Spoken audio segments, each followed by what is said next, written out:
बिस्मिल्लाहिर्रहमानिर्रहीम। अस्सलामुअलैकुम। मैं मुतवस्सित तबके के एक ऐसे घराने में पैदा हुई कि जहाँ भूख बीमारी को कोढ़ के मर्ज की तरह खूब छुपाया जाता है।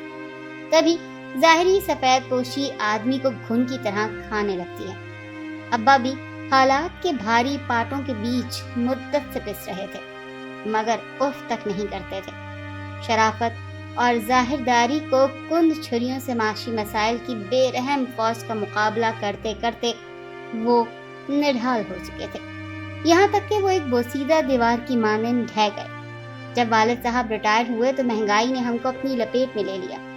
सोने पे सुहागा कि उन्हीं दिनों तारीखी सैलाब ने रही सही कसर भी पूरी कर दी। एक पेंशन याफ्ता मदरसा माँ अहलिया और 6 बच्चों के सैलाब के तुंद रेले से बुरी तरह मुतासर हुआ।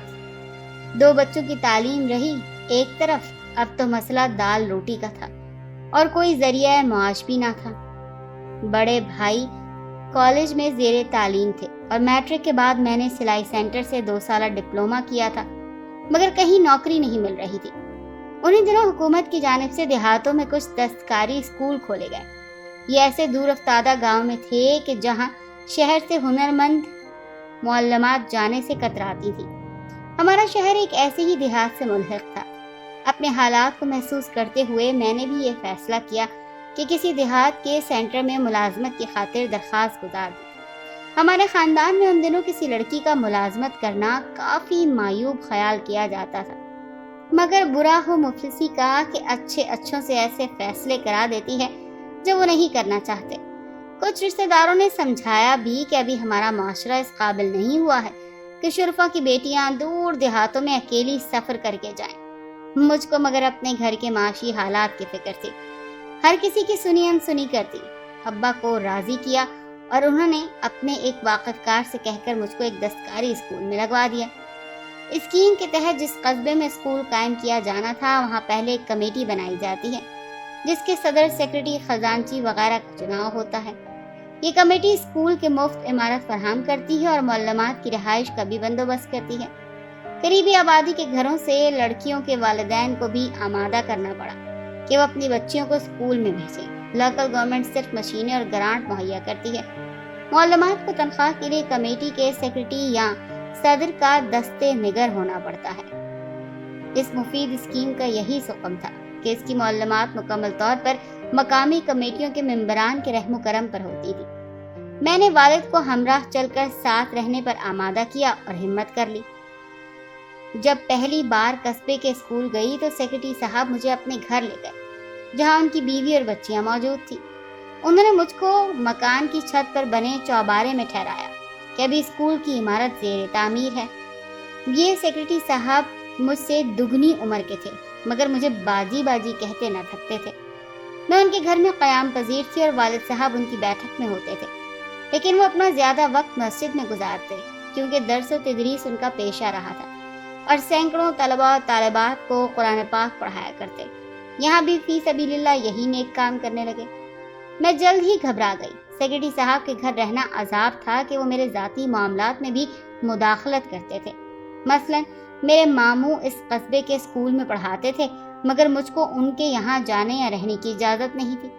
खुदा करके मुअल्लमा की रिहाइश के लिए कमरा बन गया और मैं वहाँ शिफ्ट हो गई। मकामी लड़कियाँ जो घरों से बिल्कुल नहीं निकलती थी वो भी आने लगी। मेरा दिल काम में लग गया। स्कूल टाइम में अब्बा जी मस्जिद में रहते और छुट्टी के बाद वो अपने घर को चली जाती। वालिद मेरे पास आ जाते, लेकिन नमाज के वक्त वो फिर मस्जिद चले जाते और मैं अकेली रह जाती। रात के वक्त मेरे वालिद स्कूल में और मैं अपनी एक शागिर्द लड़की के घर जाकर सो जाती, जहाँ पूरी फैमिली रहती थी। इन हालात में मैं देहात में हुनर सिखाने की खिदमत को एक जज्बे के तहत सरअंजाम दे रही थी। वो इतवार का दिन था, स्कूल में छुट्टी थी। वालिद साहब जोहर की नमाज पढ़ने मस्जिद गए हुए थे कि सेक्रेटरी साहब आ गए। उनके हाथ में 4-5 लिफाफे थे। कहने लगे, मोहतरमा, ये तमाम खतूत मैंने पढ़ लिए हैं और अब तुमको नहीं मिलेंगे। औरों पर ये इनायतें और हम महरूम रहें। हम भी तो सीने में दिल रखते हैं। अब अगर तुमने इल्तफात से काम ना लिया तो मैं इन खतूत से तुमको बदनाम कर दूंगा। नौकरी भी खत्म हो जाएगी और रुसवाई भी होगी। बात मेरी समझ में नहीं आई। खतूत तो मेरे घर वालों के हो सकते थे या रिश्तेदारों में से किसी के। इसमें तो ऐसी कोई बात ना थी कि बदनामी का बायस बनती। پھر یہ شخص مجھ کو کس بات کی دھمکی دے رہا تھا؟ وہ تو مجھ کو دھمکی دے کر چلا گیا اور میں سر پکڑ کر بیٹھ گئی۔ ضروریات کے علاوہ ایک جذبے کے تحت دیہات میں نوکری کرنے آئی تھی، یہاں الٹا لینے کے دینے پڑ گئے۔ اب پھپھو، خالہ اور خالو کی باتیں یاد آئیں کہ دیہات میں نوکری کرنے جا رہی ہو جہاں عورت کو تحفظ حاصل نہیں۔ کچھ دن گزرے، ایک روز میرے رہائش گاہ کے صحن میں چارپائی پر بیٹھی تھی۔ ابا جی مسجد میں نماز پڑھنے گئے ہوئے تھے کہ سیکرٹری صاحب آ گئے۔ ہاتھ میں فائل تھی، کہنے لگے اس پر دستخط کرانے ہیں، تمہاری تنخواہ کی بابت۔ میں گھبرا کر اٹھ کھڑی ہوئی۔ سیکرٹری صاحب، میں آپ کو بڑا بھائی سمجھتی ہوں، آپ اپنی بہن سے ذرا فاصلہ رکھیے۔ ارے کیا ہو گیا ہے آپ کو؟ تم سے محبت ہو گئی ہے، یہ کہہ کر میری جانب بڑھے اور میں نے تبھی ان کو الٹے ہاتھ کا تھپڑ رسید کر دیا۔ وہ چکرا گئے، شاید مجھ سے اتنی ہمت کی امید نہ تھی۔ یہ شکر کہ اسکول کی چار دیواری میں نصب گیٹ کھلا ہوا تھا، ورنہ جانے وہ کیا کر گزرتے۔ ترنت بھاگ کر کمرے میں گھس گئی اور اندر سے کنڈی لگا لی۔ وہ الٹے قدموں واپس چلا گیا اور کئی دن تک اسکول کا رخ نہ کیا۔ اب گو مگو میں تھی کہ والد صاحب سے بات کروں یا نہ کروں۔ میری خاطر ہی تو وہ اس عمر میں گھر سے دور رہ رہے تھے۔ بلا شبہ فوراً کہتے ہیں کہ نوکری چھوڑ دو، جبکہ میں ہمت سے حالات کا مقابلہ کرنا چاہتی تھی۔ سیکرٹری صاحب کی بھانجی بھی دستکاری سیکھنے آتی تھی، انہوں نے اس کو اسکول بھیجنا بند کر دیا۔ اپنی جاننے والی چند فیملیز کو روکا کہ جن کی لڑکیاں ان کے توسط سے اسکول آ رہی تھی، تاکہ مطلوبہ تعداد پوری نہ ہو اور اسکیم ناکام ہو جائے۔ جب انہوں نے ان کی باتوں پر کان نہ دھرے تو میرے کردار کے بارے میں غلط باتیں کرنے لگا۔ مقامی لوگوں کی نظروں میں یہ ٹھیک آدمی نہ تھا، ان پر اس کے پروپیگنڈے کا اثر نہ ہوا، بلکہ انہوں نے دبی زبان میں کہنا شروع کر دیا کہ استانی تو اچھی ہے، اس کا بوڑھا باپ نیک آدمی ہے، بچوں کو مسجد میں بلا معاوضہ قرآن پڑھاتا ہے، بیٹی کے ساتھ دیہات میں رہنا قبول کیا ہے، اس سیکرٹری کو بدلنا چاہیے۔ اسکول میں دو لڑکیاں ایک سابق فوجی کے گھر سے بھی آتی تھیں، میری ہم عمر تھی، اس وجہ سے میری سہیلیاں بن گئیں۔ یہ دونوں شادی شدہ تھیں۔ پریشان دیکھا تو پوچھا کہ بھائی کیا پریشانی ہے؟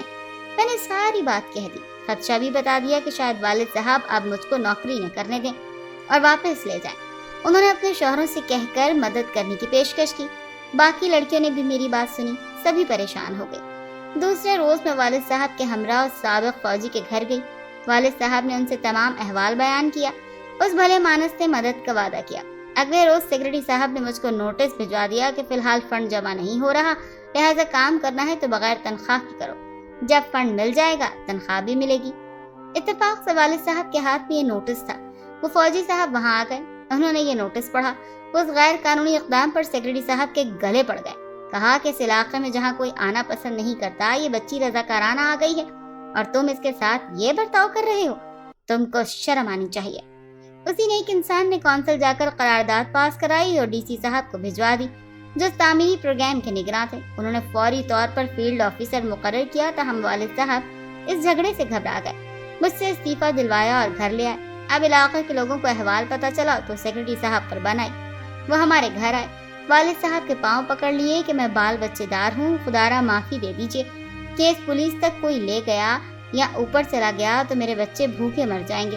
انسانی ہمدردی سے مجبور ہو کر والد صاحب نے فیلڈ آفیسر کو راضی نامہ لکھ دیا۔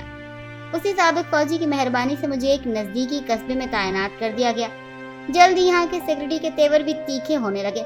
اسکول کی چھٹی کے بعد جب طالبات گھر چلی جاتی، گمنام خطوط اسکول میں آ گرتے، کبھی پتھر اندر آ پڑتے۔ پتہ چلا کہ پرانے سیکرٹری ان کے دوست ہیں اور وہی یہاں کے سیکرٹری سے یہ سب کچھ کروا رہے ہیں، جس کا والد صاحب نے اپنی نیک نیتی اور طبیعت کی وجہ سے معاف کیا تھا۔ اس نے پھر سے میرے خلاف مقامی لوگوں کو بدزن کرنے اور مجھ کو رسوا کرنے کا بیڑا اٹھا لیا۔ اس کے منہ پر جو تھپڑ میں نے رسید کیا تھا، جس کی ضرب کو وہ ابھی تک بھولا نہیں سکا تھا۔